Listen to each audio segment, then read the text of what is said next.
Kozhikode medical കോളേജിൽ അവയവം മാറ്റി ശസ്ത്രക്രിയ നടത്തിയ സംഭവത്തിൽ ഡോക്ടർ ബിജോൺ ജോൺസനെ ഉടൻ ചോദ്യം ചെയ്യും. നാളെ മെഡിക്കൽ ബോർഡ് ചേർന്ന ശേഷമാകും ഡോക്ടറുടെ മൊഴിയെടുക്കുക. കുട്ടിക്ക് നാവിന് പ്രശ്നമുണ്ടായിരുന്നു എന്ന കാര്യവും മെഡിക്കൽ ബോർഡ് പരിശോധിക്കുന്ന വിവരങ്ങളുമായി ദിസ്ന ഈ കോഴിക്കോട് മെഡിക്കൽ കോളേജ് എപ്പോഴും ഇങ്ങനെ വിവാദങ്ങൾ അങ്ങനെ നിറഞ്ഞു നിൽക്കുകയാണ്. അവയവ ശസ്ത്രക്രിയയുമായി ബന്ധപ്പെട്ടാണെങ്കിലും ചികിത്സയുമായി ബന്ധപ്പെട്ടാണെങ്കിലും ഒക്കെ ഗുരുതരമായ പിഴവ് മെഡിക്കൽ കോളേജിന്റെ ഭാഗത്തുനിന്ന് ഇങ്ങനെ ആവർത്തിക്കുകയാണ്.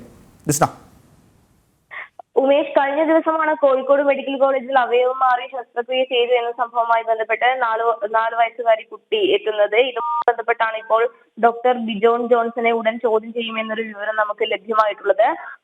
മെഡിക്കൽ ബോർഡിന് ഇതുമായി ബന്ധപ്പെട്ട് കത്ത് നൽകിയിരുന്നു. നാളെ മെഡിക്കൽ ബോർഡ് ചേരുമെന്നൊരു വിവരമാണ് നമുക്ക് ലഭിച്ചിട്ടുള്ളത്. Manjeri medical college principal doctor അഷറഫിന്റെ നേതൃത്വത്തിലാണ് മെഡിക്കൽ ബോർഡ് ചേരുക. ഈ ബോർഡ് യോഗത്തിന് ശേഷമായിരിക്കും ഡോക്ടറുടെ മൊഴിയെടുക്കുക എന്ന കാര്യമാണ് നമുക്ക് അറിയാൻ സാധിച്ചിട്ടുള്ളത്.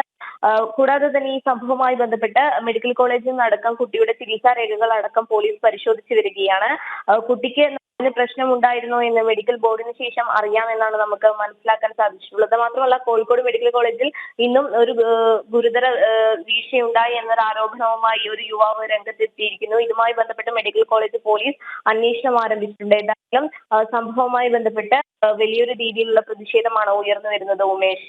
Yes.